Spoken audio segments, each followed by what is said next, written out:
I do just really want to thank you on this point for the whole journey you all have been with me on. So this will be the 100th episode, as I do remember correctly. I'm not sure. But I really have to thank you, and I love you so much because in the last few days and a few weeks, the numbers have really pushed upon all the limits that I just kind of seen.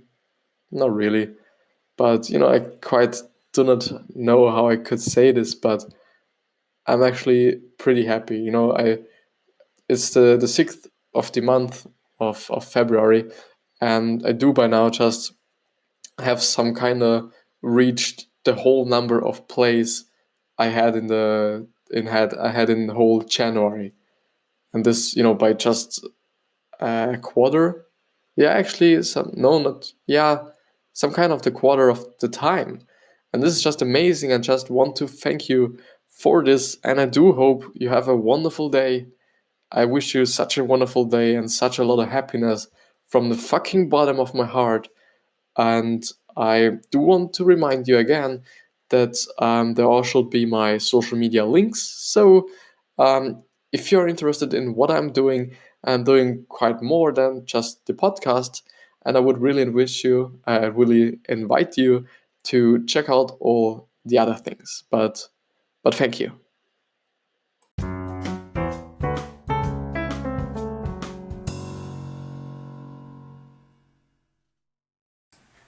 So, hello and welcome to the next episode of the Self Development with Tactics podcast. And as you can see in the background again, we are going to talk about again the body language book I've begun 4 days ago, actually. So, I will definitely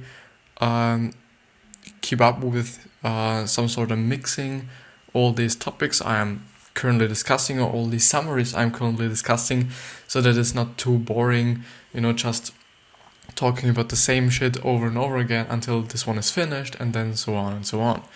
So therefore I will just, do it like I just like it, some sorta. Maybe I'll even just prepare a third one and talk about a third one, and so on. But I do think we've stopped it. No, I actually do have to introduce myself once again, because I don't do it often. So I'm Christopher Walch. I'm 17, actually 18-year-old graphic design student from Austria, and I'm pretty fucking happy to be here with you now. I do have to tell another story for today, because it's actually quite interesting, because I actually learned something again. So today, as I was waking up, I actually, which was so fucking awesome, I actually had 2 hours less in school today, because the first 2 hours weren't. So they got cancelled because my teacher is ill, or was ill. I think actually is ill, sadly. Which it was actually, or would have been the actual first time I had her, but she has been ill for around 2.5 weeks actually, which is quite unusual for a teacher. But as I was waking up, quite preparing everything, I get a message like there was a mistake or some kind of failure with posting your posts from the program I use for my daily scheduled posts on all these social media platforms. And then I was like, what the fuck? So normally, I just get a few messages sometimes, and there are just arrows which are either just some sort of not quite true or something. But actually this time it was something pretty fucking honest, not honest, but something real. And so I looked everything up, and then I saw it. My Instagram page isn't anymore connected with the actual app or the service I'm using. And then I was like, fuck, man, I do have to do it right now. And I just, tried in the early morning, to do this. Yeah, okay, it was like half. It was 7:30 a.m. actually, so not that early. But I tried to make everything and tried to kind of repair everything, but it didn't work. So I had to post everything manually today, and I would have to actually post something quite right now, which was something then as I was going to the train or the train station, I was like, what can I learn from that? Or what does this one say to me? So this happening. And I was like, yeah, maybe I shouldn't just, focus so hard on Instagram. Because yeah, maybe, and definitely Instagram will reduce the organic reach, probably, because it's the same thing what happened with Facebook, and therefore, it would be just some kind of logically, because Zuckerberg also owns Facebook and also owns Instagram, that this would just be the same as well, which for me, as a kind of owner of a social media company, it would make sense, because everybody just is forced to really buy more ads and buy more reach, and just, do not only rely on the organic reach. But the thing is, I do before just try to check everything again and to see that everything is working. Didn't really work out that well, but I think I found the problem. But yeah, maybe I'm actually using another program to schedule everything, but I don't know. So what is the point of the story? The point of the story is that maybe you shouldn't put all your eggs in one basket. Even though I'm not quite doing it, but I do just, to be honest, really focus on Instagram mainly. So especially Facebook is something I do not like and do quite think about, like, yeah, I do not have to do such, much on this platform. It's okay if I leave it with the posts I'm scheduling all day long. And with Twitter, it's a little bit a different story. I do just tweet some things besides the scheduled posts. So, but yeah, we will move on with thumbs from Code Pockets. So it's common to people feeling a superior position. The boss will walk around the office with the thumbs out of his pockets, and when he is not there, the second in the line of command is likely to do so. None of the subordinate is likely to do it around the boss.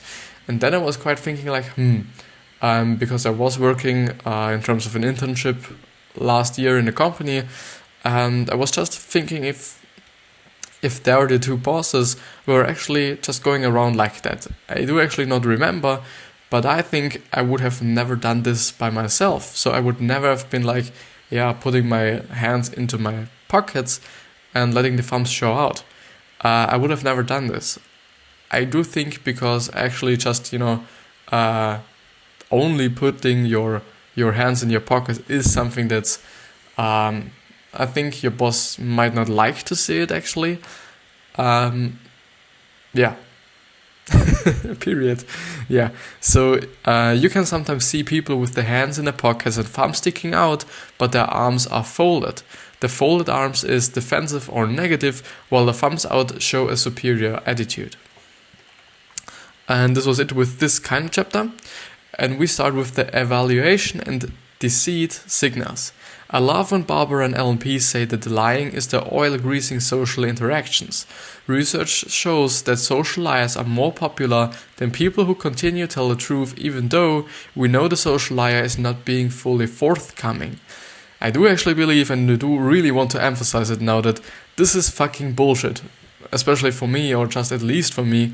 Because for me, just real fucking honesty is king. And is key for a successful life and for a happy life and all these great things.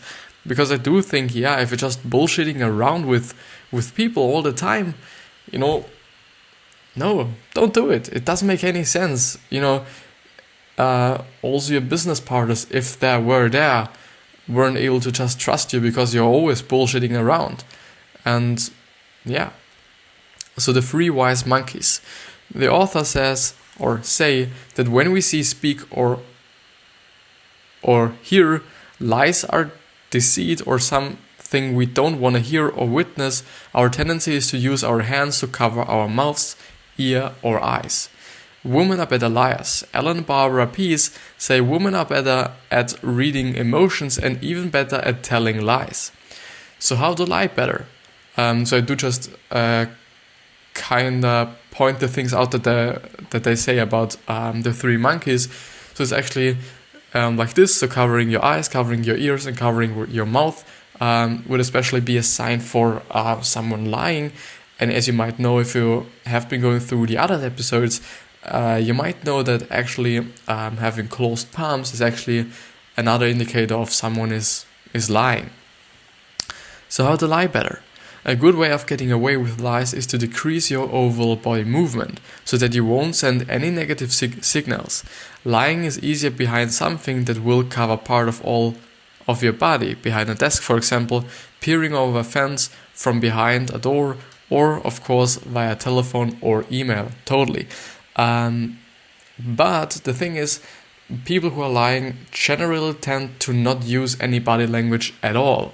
And this is something that I would say that you should not do if you just want to lie, which I hope you're not doing because it's totally bullshit, at my point of view at least. But people do not just really, make any gestures or something, which is also quite wrong for me because we all quite just, make gestures all the time and so on. So a little bit of it, but not just so overwhelming, so that maybe some negative signals, as they pointed out, might, just be a little bit sneaky between all the other signals you're giving. So how the face reveals the truth. When we lie, indeed, we increase our hand-to-face gestures and increase the number of gulps or salvia, and while there is no guaranteed movement that will let you know someone is lying, you can learn a few clusters that will dramatically increase your chances of spotting a liar. And the author of this article actually has there a note. Alan and Barbara Pease here seem quite encouraging about the fact you can spot lies. This is in contrast to FBI agent Joe Navarro, who takes a strong stand in saying spotting lies is notoriously difficult and unreliable. Yeah, well, I think it's actually pretty difficult because, and this is actually now something that I just do like to point out and emphasize a little bit more in this society, that we are all individuals. We are all individuals. And I do like it to say in terms of, do not read 500 pages a day if you can't do it. Do not, listen to that podcast if you don't like to listen to things for learning. Do the things you and yourself want to do, or just, find intelligent to do in terms of, you can learn better by watching somebody, or you can learn better by speaking or talking to people rather than listening or reading. And therefore, I would say, actually, in this kind of context, we are all individuals and we all have our own behavior patterns. And so, at my point of view, just to really point out liars or to really know if somebody is lying, you do actually quite have to know this person. And you have to know how they move and how they act and, how they use their face and their hands and so on. So I do think, and I do quite believe more in Joe Navarro, whatever he's called, so the FBI agent, who is saying that it is not that easy to do this, because again, we are all individuals and everybody's doing something uniquely. But there are some indicators of lies. Mouth cover or anything similar could be a fake cough. If they cover the mouth while you're speaking, they think you're hiding something. Nose touch can such an indicator, and people tend to smile less when lying. So nose touch can such an, this paragraph doesn't make any sense.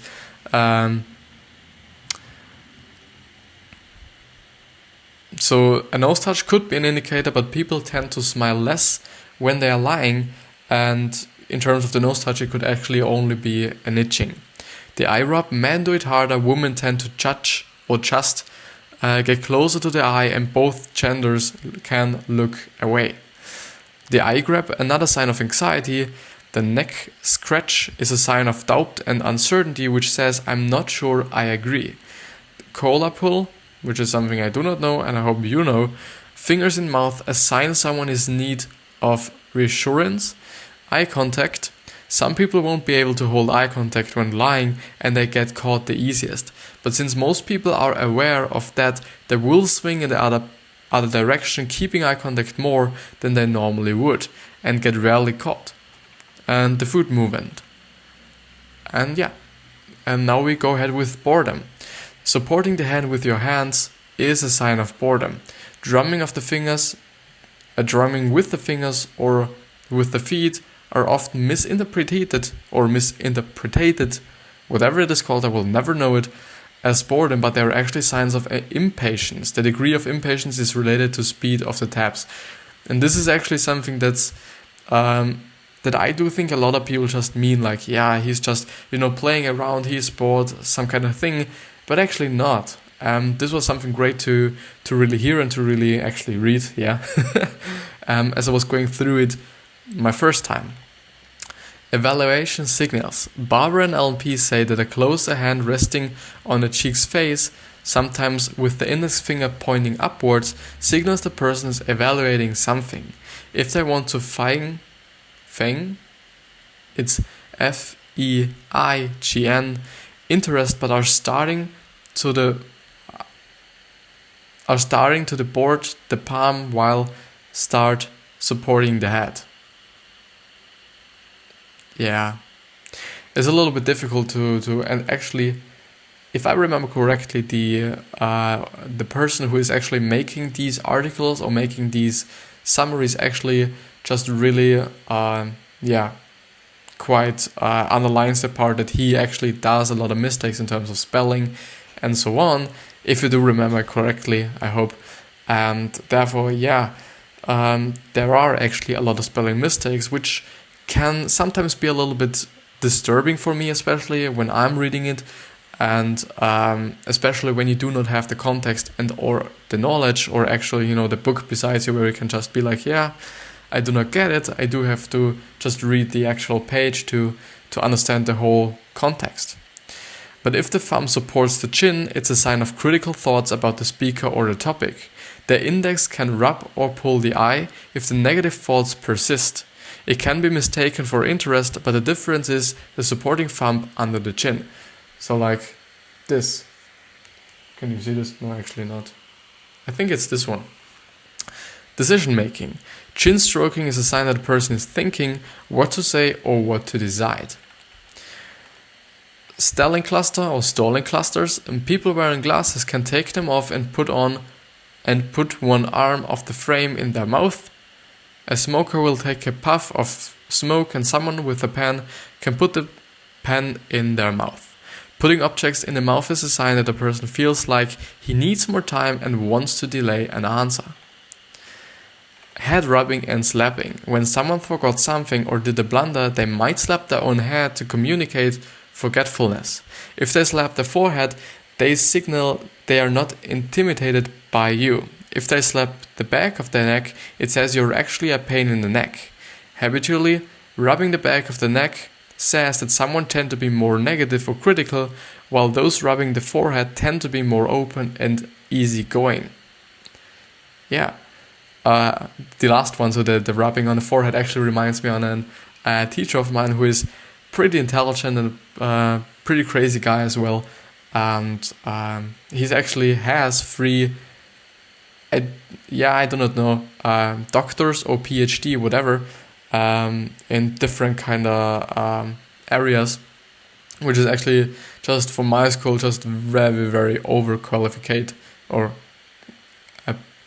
he's just overqualified for the whole school, which is just, pretty interesting that, such people are just, at a school like mine, where you just, could be someone and be there as a teacher. But yeah. But I do actually think the first one with like, if you do slap your head, you just, communicate forgetfulness. I do not really know if just so many people will slap their heads. So I personally don't do it. I can think about people who just, or I could visualize people who are just doing this just, because it would make some sense. But I do haven't I think, met someone who is actually just hitting their head because they have forgotten something. No, sorry, I do know. I do know. This was actually pretty recently when this happened, which was also a teacher of mine, which was then quite funny actually. But yeah, eye signals. Barbara and LMP say that women have a wider peripheral vision, men tend to have more tunnel vision. Women can look at you better without moving their eyes. And this is actually something that I wanted to try out with my girlfriend, and she was like, yeah, you know what, this doesn't make any sense. Some sort of, not really, the exact same words. But but I do. Women, I do want to really look that up. More peripheral vision. I do quite want to look that one up. The eyes have it. Men and women do see things differently. Yeah, it seems like to be. And just, I was quite only reading the headlines there. But it could be the thing. And then I was quite discussing with my girlfriend if it's like, yeah, because of nature, because I always just put everything in our really ancient days, where I'm like, yeah, the men are the hunters and the women or the girls are just, the people who are collecting, just herbs and or fruits and all these things, but the men were hunting. And therefore I was thinking like, maybe women do think just or have a wider angle or wider peripheral vision because they then just can see more of what's going on around them, or actually for the babies, so that they have an eye on the babies more easily and do not just have to look up and move their head actually all the time.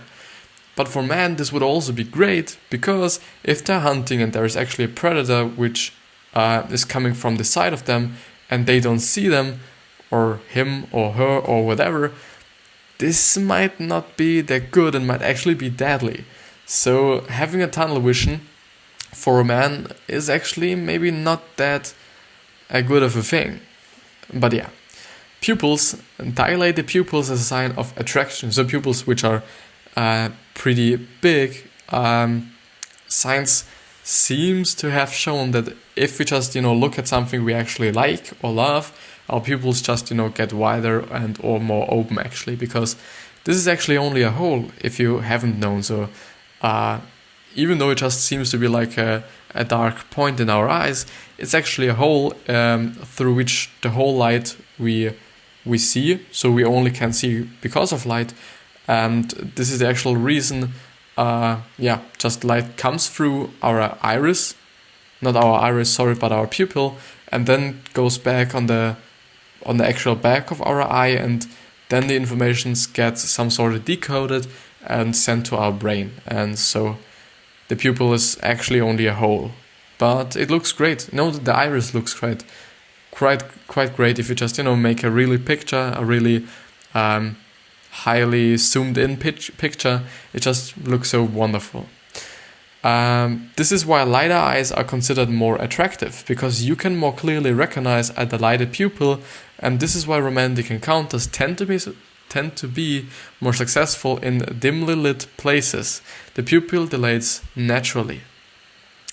In a direct male, the pupil dilates naturally. This is actually a thing I do quite not agree with, but because I actually have the opportunity or have the kind of skill to widen my pupil if I want to, which then just is correlated with the focus I have on things.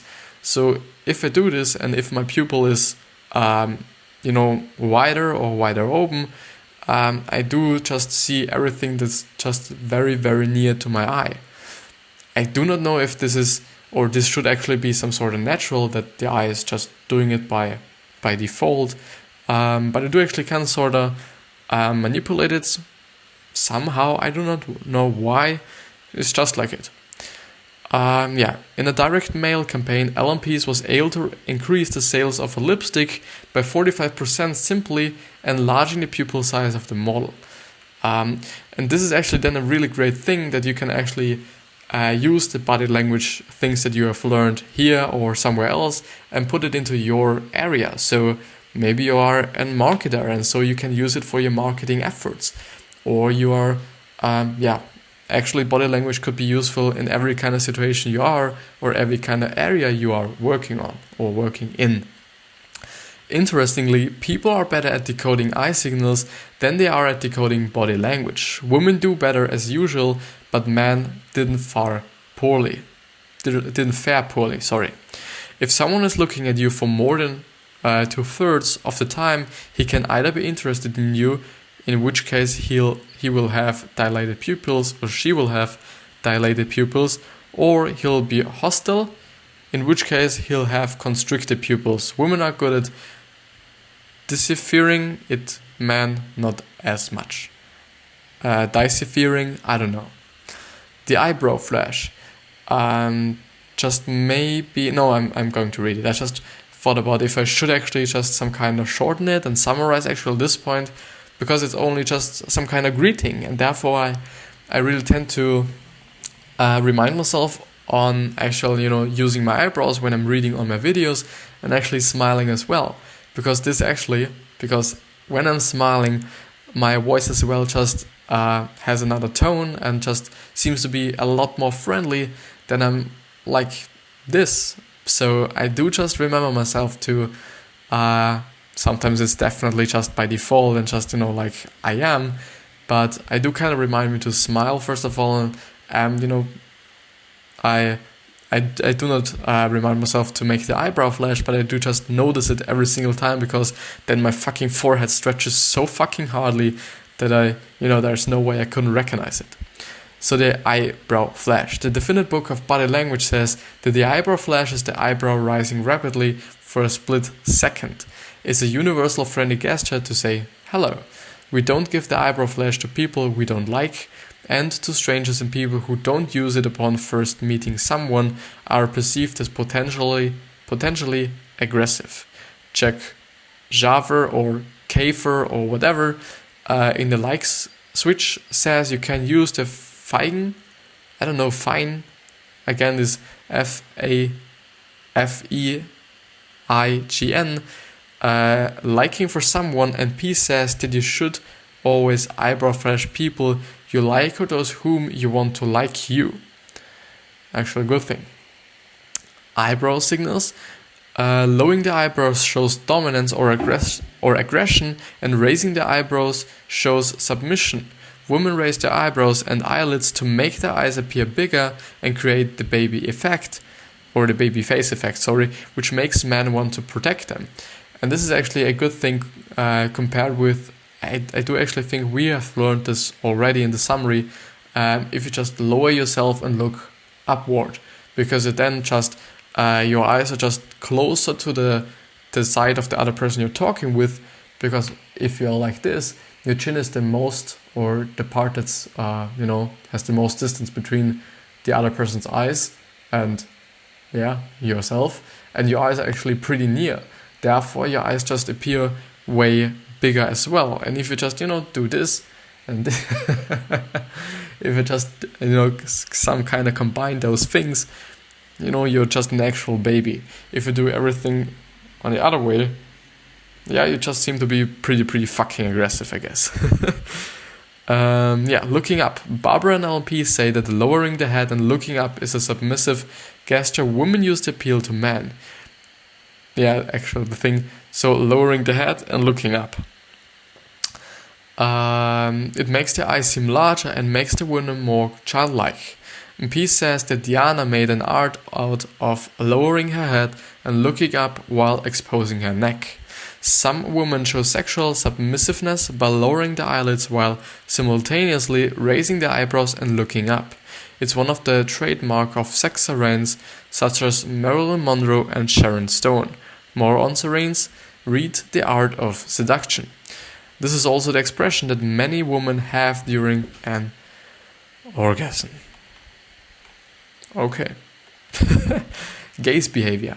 Michael Argyle or Argyll or Argyle or whatever found that Westerners and European look at each other for an average of 61% of the time while they speak, 40 to 60% when talking, and 75 to 80% while listening. 31% is mutual gazing.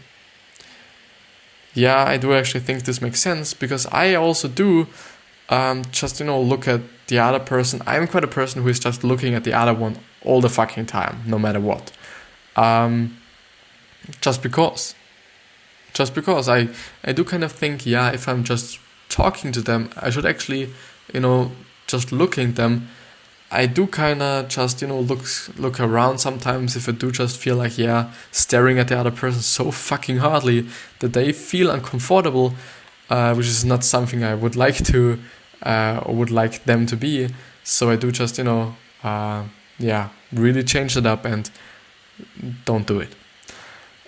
So when one likes the other, he will look at him a lot. The person being looked at notice, and he will likely like him in return as well.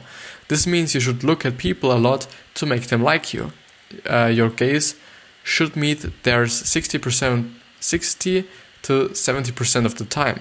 When in foreign cultures, through the best course of action is to mirror the gaze time of your host, which is actually a good thing, because there are actually countries, and I do not know where I've gathered this information, where people just really stare at each other, and that's pretty normal. In Europe, and I think in America as well, or in the United States as well, it is not the case. So staring at someone is more crazy and more strange than just, normal or good. So therefore, this is actually great advice to just use the gaze time of somebody else, or just some kind of native person, and just do it the same. The dimmed people, or timed, it's T, a strong T, so T-I-M-I-D. People who rarely meet our gaze are seen as untrustworthy. When people meet and make eye contact, I do think they just kind of seem untrustworthy, because they seem like not actually listening to what we are saying. Because we, I think, some sort of expect someone to be just, watching us or just looking at us while we're speaking. The thing is, for me, if I'm just thinking about it and talking about it, it do just have something to do with kind of trust and making yourself vulnerable. Because just keeping an eye on someone could be just an communication of, I do not trust you actually, because I'm looking at you and I'm looking at every move you're doing.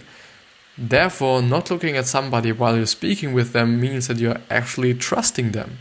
For me, as I just look at it by nature, and or just the same thing like before in this really ancient kind of environment, it would make sense for me, because if you just do not have to look at somebody because you just trust them and you know that they won't kill you, this is just trust. But so when two people meet and make eye contact, the subordinate is usually the one to look away first. This means that not looking away is a subtle way of delivering a challenge or showing disagreement. Peace says that if the higher status person is your boss, you should keep your eye contact for a few seconds. Longer than is usually acceptable, but that you shouldn't do it regularly if you care about your job.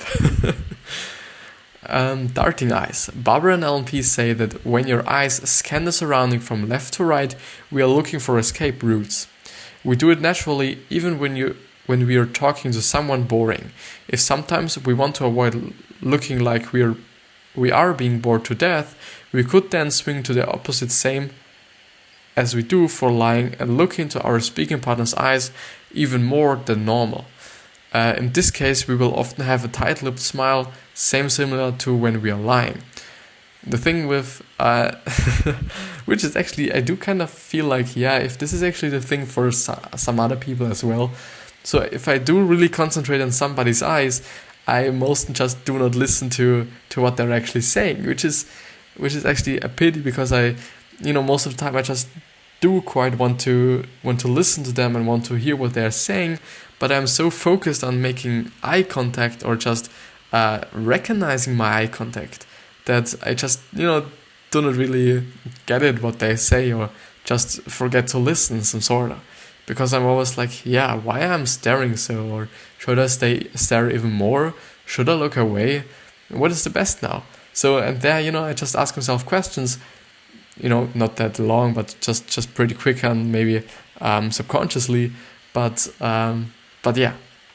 So the gaze choreography, social gaze, is moving your gaze between the eyes and the mouth for about 90% of the time, or of the gazing time. This is non-threatening, and the other will perceive you as non-aggressive. Intimate gaze, across the eyes and below the chin to lower parts of the person's body. From far its eyes to groin or below, and near beats between the eyes and the chest. Intimate gaze is used to show interest, and those who are interested will return this gaze. Intimate gaze too soon, though, would give the game away. Men miss it anyway, but women get it. The power gaze is looking between the eyes and the center of the forehead.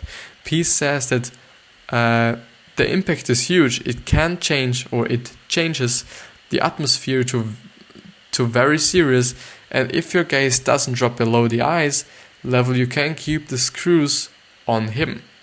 Never use it in friendly or romantic encounters, just on those whom you want to intimidate or quiet down. Yeah, this is actually, I do think that body language is so fucking impressing. Yeah, that's as well, but so fucking powerful.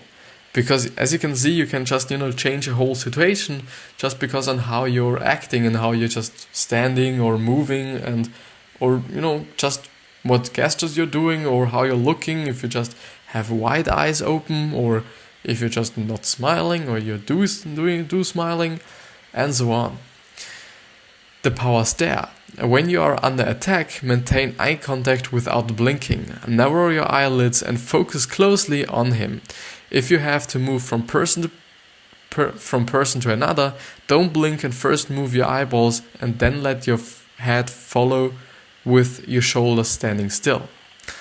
Starting a great job interview. A man wants to check a woman's hair, legs and body shape, and you should allow that to happen to make everyone feel at ease. Shake hands, then give the interview a 2 to 3 seconds time window to scan you. This strategy also helped selling better, which is actually some kind of weird if you just, write it down like this or read it like this. But I do actually think, yeah, it's just it, I do not want to say that every man is doing this, not consciously, definitely not, but for sure some people might be doing it subconsciously as well, but for sure some people are just doing it because they enjoy it as well. So yeah, so every kind of sector is kind of available at my point of view. Territories and personal space. 1 arm length away is always a good thing, or it seems to be.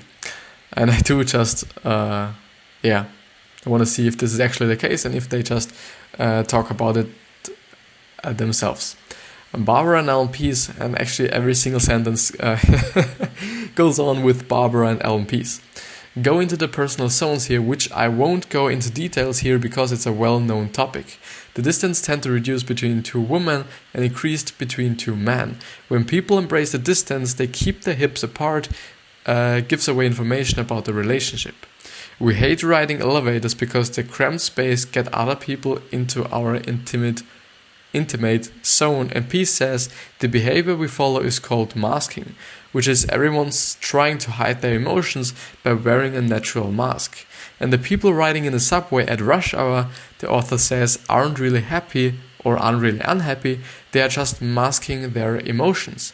I also found particularly interesting that Peace says that the people who go around slapping everyone on the back is secretly disliked by everyone.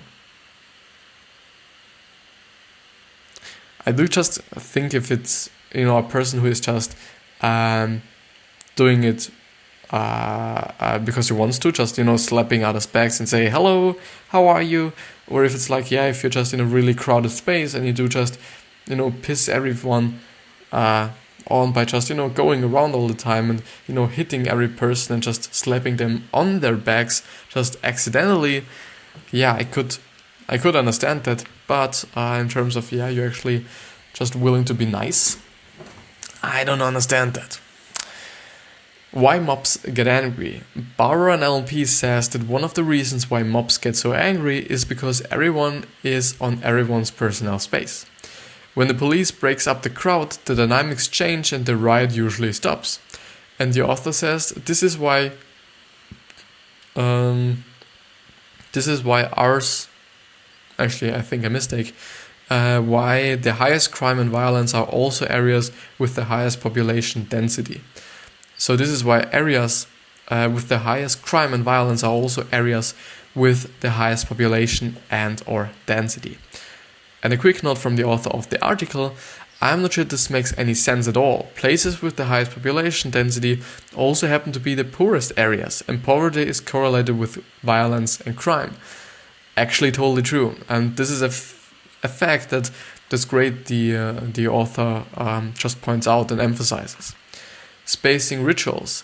The authors say that when deciding where to seat, people will usually pick the place that gives them the most space.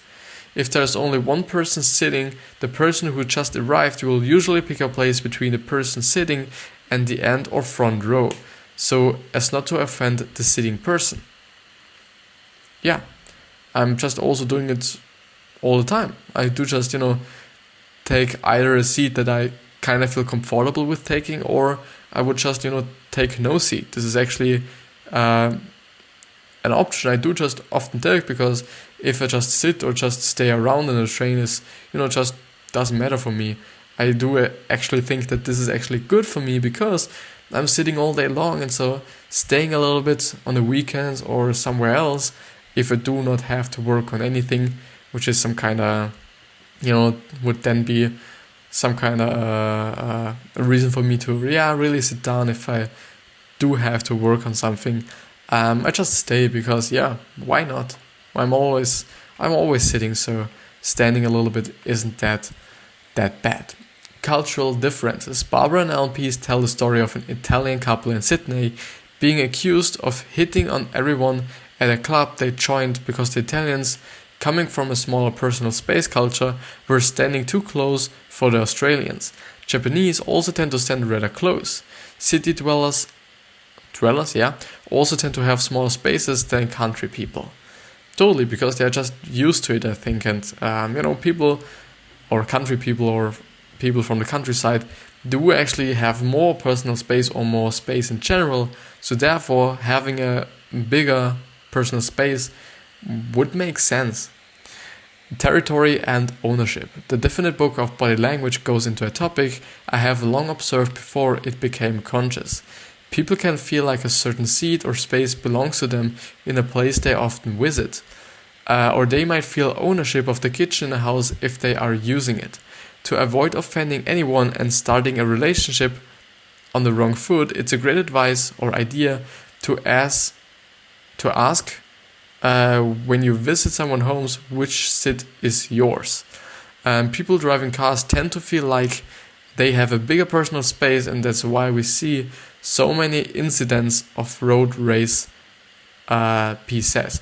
And this is actually something I do quite understand, because if there's somebody at my home, some, I don't know, people related to us or some friends of my parents, or, just some people, and I can't really sit on my place or my seat I usually sit on, I quite feel not that comfortable. I kind of feel like different, because I'm maybe just used to the seat I had all the time. Therefore, I just understand this why. And this is actually something I do quite have to remember, that always to just ask the person, which seat is yours, or is this your seat, or where should I sit? And if they just okay, if you see, if you ask them, where can I sit, and they say like everywhere, I think most of them they will just point to a place where they want you to sit. So therefore, this would actually also be some kind of option. So they would never, at my point of view, would never then just point to the place or to the seat where they are always sitting. I do think like that, yeah. So how the legs reveal the mind. The legs are actually one of the body parts that actually show quite a lot of not your personality, but how your mental state is at the moment, or how you're feeling at the moment. So Definitive Book of Body Language says that the farther away a body part is from our mind, the less awareness we have of it. And that's why legs and feet are some of the most honest body parts. Walking style. Young and healthy people walk faster, resulting in arms swinging the most. Yeah, maybe. I quite run. I quite run or sprint all the time. And I do just have quite always my hands in my jacket pocket, so I'm not swinging. But yeah, that's maybe due to the cold weather we have. So, would I swing? Yeah, probably yes. Almost if they were marching. This walking style has been adopted by politicians and public figures who want to look younger and healthier. Or healthy. And Barbara and LP say that people walking slowly show they have plenty of time or not interested in what they are doing or have nothing else to do. It's okay for retired millionaires, but not for people who want to convey authority or health for potential mates. Influential people commanding attention walk briskly at a medium pace with medium length strides. Legs and feet. Barbara and LP say that evolutionary speaking, legs serve the purpose of going towards what we want and running away from what we don't want. So the way we point our feet and legs tell us where we want to go. As a rule of thumb, open or uncrossed legs show an open or dominant attitude, and crossed positions reveal closed attitudes or uncertainty. Yeah, this makes sense. This is just the same thing as with, crossed arms, so quite with the upper part of your body. Just quite the same. And actually, today I was standing there, and this is only because of this book and only because I'm discussing it on here. I do just really keep attention to what my body language is like. So I do, if I put my hands on my back, I do really just, keep attention to not grabbing my wrist or even, upper parts of the arm, which just tell other people or tell myself to be some kind of defensive or not sure or, some kind of negativity. Therefore, because I like to stand like this, I do just, make the hand-in-hand thing where I just, put my hands behind my back, but, do not grab my wrist or my arm or whatever, but I do just have one hand laid in the other hand. Yeah. Standing positions. At attention, standing with your feet close together is a formal and neutral position, showing no signs of a commitments towards any particular course of action. With men and women interacting, women use it mostly and employees use it with bosses. So standing with your feet close together.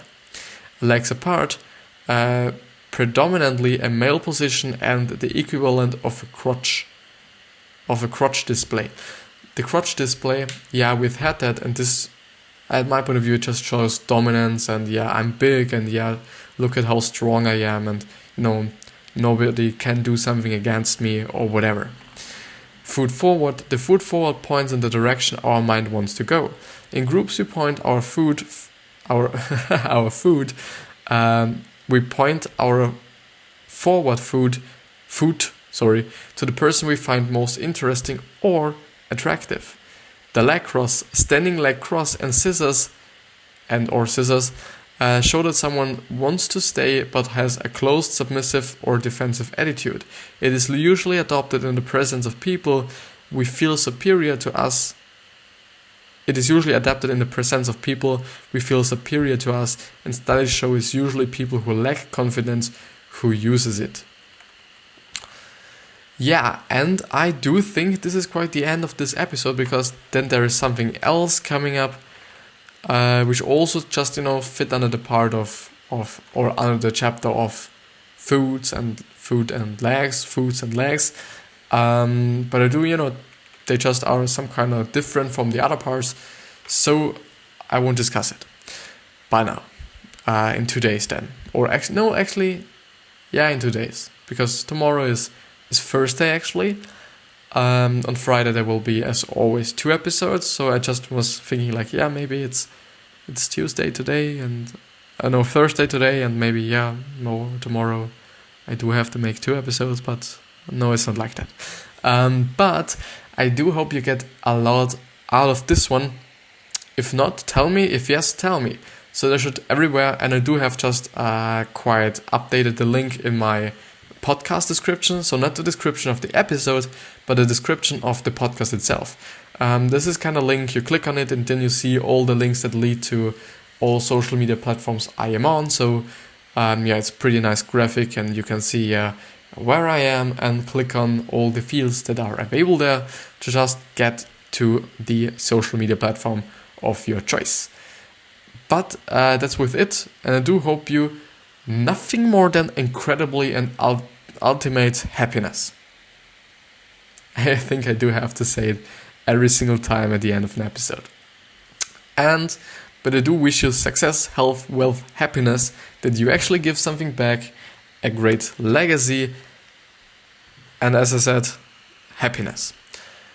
With that being said, and this is actually what I and my life should stand for. And I do have to correct something I've been saying quite a lot. I do have started this as an idea to create money, but in the meantime I know that only thriving for money won't make anything good. The good thing about this is that I'm currently not making any money with what I'm doing. Therefore, I'm just doing it anyways. But if I do just get money from it, I just have to remind myself every single day, money is not what makes me happy, but helping people and helping people and giving people happiness and maybe information, what they actually need, is the thing that will make me happy. And this is something I know, but I just wanted to make clear, I kind of started it because I wanted, or initially just wanted to make some money. But I love you anyways. Doesn't matter for me. I love you. Thank you for being with me. I'll see you the next time. Bye.